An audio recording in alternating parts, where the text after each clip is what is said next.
Hi guys, welcome to today's show. Today's show features Aaron Steed. Aaron's been featured on the Today Show with Megyn Kelly in the Los Angeles Times and in the Good News Network. Aaron, along with his brother, started Meathead Movers in San Luis Obispo. He's been featured in all these places because he has found a way to successfully help people that are trying to flee domestic violence situations. And beyond that, he's just doing a lot of good in San Luis Obispo County. So I hope you enjoy this episode and you are inspired to find a little bit of kindness in your heart and spread it around the world where you are. Enjoy. Hi guys. So today's sponsor is Ted from Hayseed in Houston Tasting Room. They are located in Paso Robles. They are just behind the park, one street over from the park in Paso on Railroad Street. They're at 1122 Railroad Street, and it's totally a hidden gem right now. I think Dave and I feel so lucky we wandered in there on a recent date night, and it was a really cold night, and we walked in, and it was a heated tasting room, and it was warm and cozy, and I felt really good being there right away. And Ted was super fun to talk to. He poured us some incredible reds. My favorite was the Pinot, Dave's was the Cab. And then he told us that he donates 50% of his profits to 4 local nonprofits. So it's Rise, Wine for Paws, which goes to Woods Humane Society, Operation Surf, and Paso Cares. So I'm so thankful for Ted for donating to the nonprofits, and I'm so thankful to Ted for donating and supporting our podcast. Please go see Ted and tell him that Claire sent you. Thanks so much. Okay, hi fans of kindness. I am Claire Kennedy. I'm here today with Mr. Aaron Steed, and Aaron runs Meathead Movers in San Luis Obispo. Hey, Aaron. Hello. Hi. So you started Meathead Movers in the 90s with your brother. Do you want to talk about the journey of your career from then to now? Yeah, sure. So my brother and I went to San Luis High School, and we needed to figure out a way to make money while going to school and playing sports. And basically, because our parents didn't give us any money, we did, what we had was strong backs and a willingness to help others. So I wrestled, my brother played football, and then we'd go to our friends' parents and say, hey, if you ever need anything heavy lifting around the home or need move or whatever, just go ahead and give us a call and pay us whatever you think we're worth. And that kind of kick-started it, and we've gone from there. So that's an incredible gift to give to people, is affordable help moving. How have you succeeded more than other places in town with your athletes that you hire and that your mission that you're working on? Ooh, I don't know. I think it was really helpful to us to be able to we started the business so young, so we didn't really have any expenses. We were living at our parents' house when we started the business, and then we've always kept our personal expenses really low. So I think that helped us, reinvest into the business, and it was always really rewarding to, buy more trucks and to have more crews and to be able to employ more people. So that was our focus. It wasn't like paying ourselves; it was building the business. Mm-hmm. And I think whatever you water turns green. Yeah. I was curious, who are your kindness role models? Did anyone teach you to be kind when you're growing up? Did you have any kindness role models, or do you have any today you want to talk about? Oh, geez. I'd say I've had a lot of role models, growing up. The first and foremost, being successful in business, I think, has everything to do with people wanting to work with you and for you, and also people wanting to hire you, and be your customer. So it's in your best interest to be kind too. Mm-hmm. Our charging system was very much the honor system. So pay us whatever you think we're worth.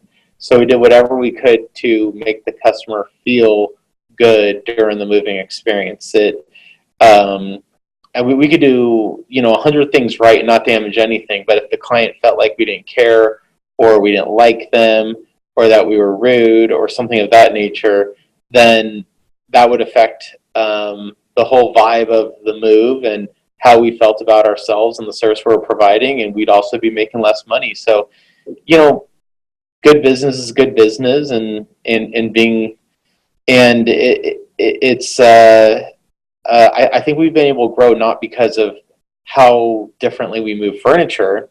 Granted, we do run with not carrying things, but it's a feeling and an emotion that's invoked when you hire clean-cut, drug-free, professionally trained men and women who are going out of their way to try to do whatever they can to make the move as easy as possible. And that's and that's an emotional thing. Yeah. Yeah. I have to say, it just popped into my mind. I haven't hired movers before, but I did hire a 1-800 company to take some stuff away from me. And they gave me a quote, and it was so much higher than what they said it was going to be. And it was at a time when I didn't have a ton of extra money, and I felt really upset about that. Yeah. But so you work with your brother, you guys founded the company. Do you find it's difficult to be kind all the time with him, or do you guys have a good relationship? There's certain challenges about working with family, I know. Yeah, no, I mean, I would say yes and yes. We do have a wonderful relationship. I think there is a lot of mutual respect, and trust. We've been working together for 22 years.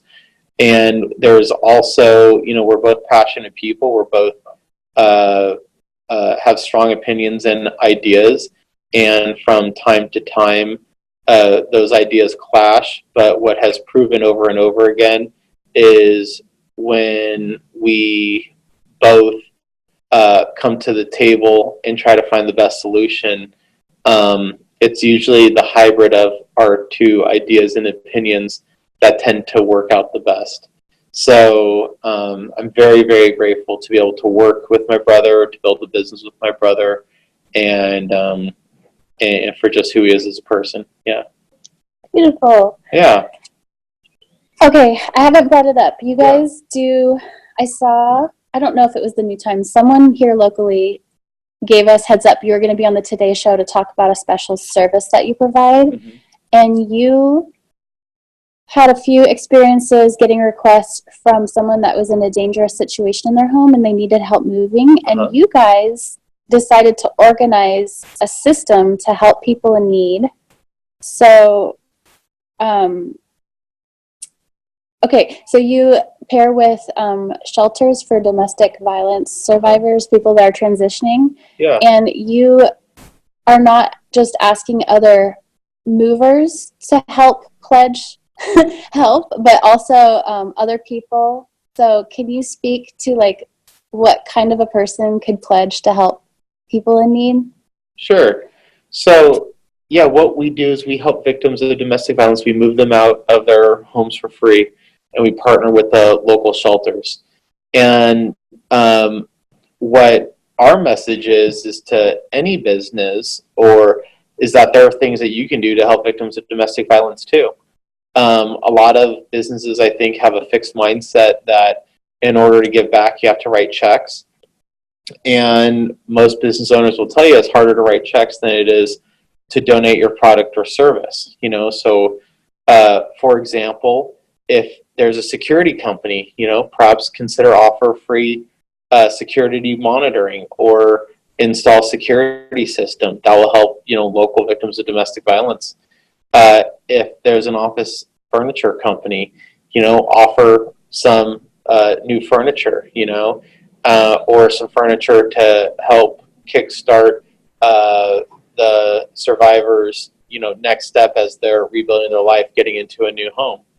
And it could be anything. There's a local contractor here that offers $1,000 a month, Cal Coast Construction, for just handyman services, which is a huge expense to local domestic violence shelters to help fix up, toilets or do repairs here and there. And what's more valuable, the local shelter saving money and having more money to do other things with, or gaining money. So many nonprofits just focus on how are they going to get more money, but so many more businesses could be the solution to helping these nonprofits save money. So, and which are really kind of one and the same. And then it also benefits of having a business donate their products or services. It also involves the employees as part of the solution, and I'm really proud that all of our employees are, we're coordinating with the shelters, we're coordinating, doing these important moves. Our movers are hands-on and actually helping get our, these local, victims of domestic violence out of unsafe situations and into a safe situation. And I think it just makes a business mean so much more when it can do so much more, as opposed to if the business owner just writes a check to give back, they're just feeling the good feelings that go along with donating. But this way, the whole organization gets to participate, and that's cool.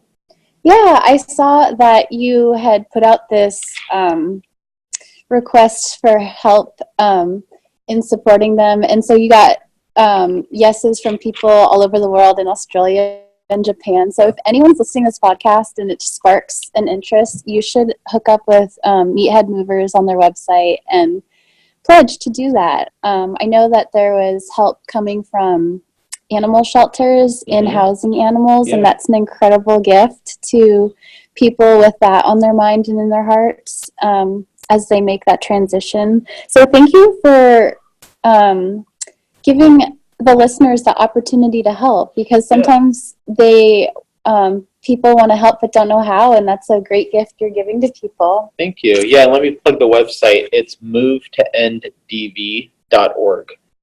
So MOVE, move to TONENDDV.org. Fantastic. Win-win. I will be sure to put that on my website for you guys. Oh, thank you. You have a Hall of Fame on your website of the amazing people that have worked here, and it's kind of neat. Like when you hear, oh, the Girl Scouts had all these people in it, or the Marines have had all these amazing people in it. You have people that have worked here over the past 20 years. Is that crazy to see congressmen and firefighters and Olympians and think about 20 years? I know. Yeah, it's incredible. I think working at Meathead attracts a certain type of person. Someone who's willing to work hard, someone who's mentally and physically wants to push themselves, be accountable to, a team and showing up on time and pleasing customers. And every day is an adventure here. And there's, we hire people who have like an exuberance and vigor for life. We really do. And people who are used to sports and like working in an athletic environment. A lot of and just people of that mindset, I think, tend to do pretty well in life. And I'm really, really proud of the people that we've had here that have gone on to just, be really successful. And we have a golf tournament every year where a lot of these people come in, and it's really, really, I don't know, it's just really fun. I have been super lucky to have great mentors at my work, and I feel like you are an average of the 5 people you spend time with. So the people that get to work around you, like, they are up-leveling themselves by being around people like you that are driven and compassionate. I have seen your Instagram account, and I see that you're gifting sunscreen at the Blues baseball. You're helping stuff the bus for school supplies. You are giving people in the community a chance to help victims of the California fires by sending supplies up to Northern California. I wonder, is anything else coming up for the rest of 2019 that you're excited about? This isn't a good answer, but I think we just, we have an awesome team here of people who are constantly trying to figure out ways that we can do things that create value in a sensible way. So a lot of what we do is just responding to problems that we see. And we have a lot of trucks, a lot of horsepower, a lot of moving boxes, and we have the ability to move and transport, set up and break down, and to a higher degree than anyone else. And I think any time you can leverage that to do good, great. So to answer your question short, no, there are no specific plans above and beyond what we're already doing, but we take our position in the community seriously and try to be good stewards and just try to do good where we can.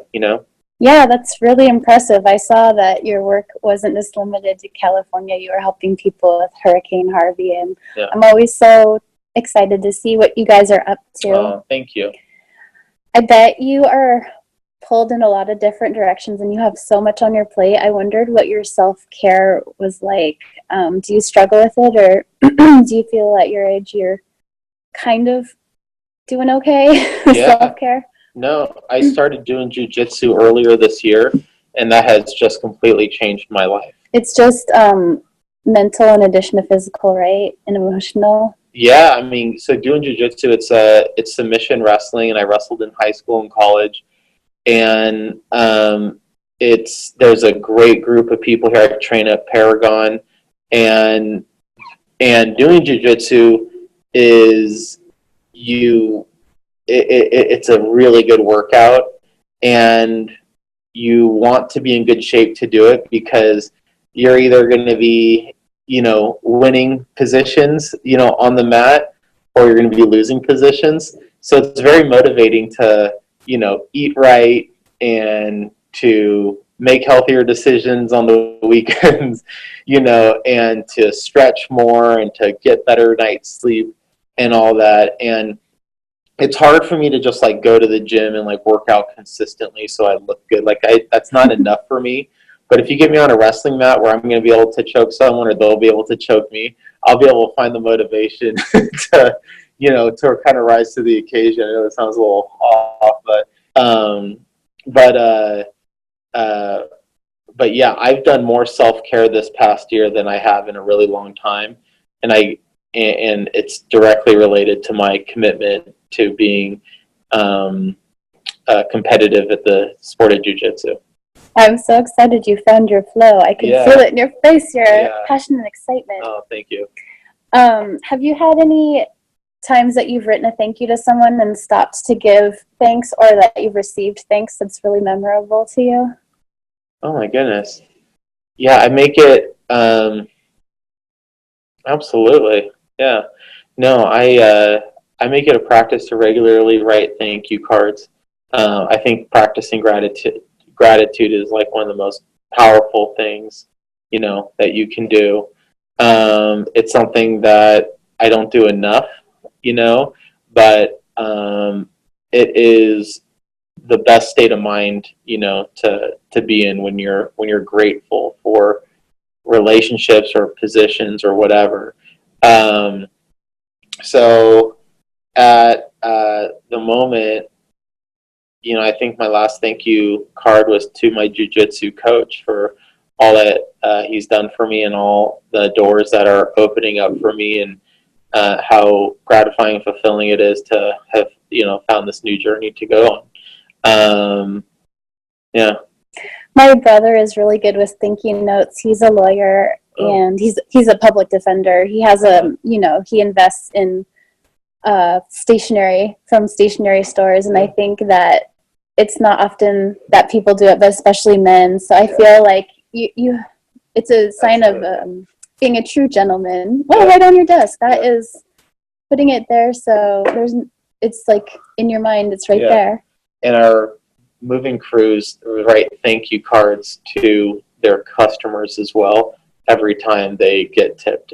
So what a neat surprise coming into those homes. Yeah, no, it really is kind of a lost art, and it's a positive experience for both people. So yeah, I'm with you.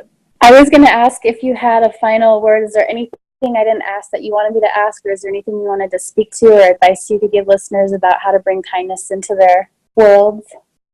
I think meditating is really important, because a lot of times the thoughts that come into our brain are not always the best thoughts. And, meditating is the practice of choosing your thoughts and recognizing your thoughts as not what is reality, but merely just a thought. And the more you can recognize your thoughts as not reality and the more you can realize you can actually choose your thoughts, and you can choose what comes into your brain and body, and that's what you're going to then, expel out into the world, into your friendships. Being able to, demonstrate and kindness really, it really is a choice, and I think meditation is a practice where you can practice choosing that if you choose to do so. Yeah, I feel like meditation is so beneficial and enriching. So if there's parents out there with youngins, you could get them focusing on that in their lives, or if you're already our age, it's never too late to start. So thanks. As we wrap up, I want to say thank you for your time today, and I'm so excited to put this out to our listeners. Thank you. Do you want to give me the contact info for you on Instagram or anything like that? Any social media or website? Yeah, no, I think probably just all the Meathead Mover stuff, is probably the best way. And then I'm not really too active personally on social media. So, yeah, all the Meathead Mover stuff, feel free to follow. Good. Okay, well, thank you so much. Thank you. Hello. Thank you, Aaron, so much for being on my show today. Thank you, all of you at Meathead Movers, for all the good that you're doing. And listeners, if you have a husband who has something that he could do to help people in need, or maybe your best friend has something that you think would be a good connection, speak up, because the more you guys help, the better you're going to feel on your insides, and it's a total win-win-win for everyone involved. So like Aaron said, being kind is good business. So please, please, please, if you enjoyed this episode, subscribe, like, review, share. You'll make me so happy. I really do appreciate you listening. There's a kabillion podcasts on iTunes, and I am so grateful you listen to mine. I will work hard to get you more podcasts soon, and thanks again.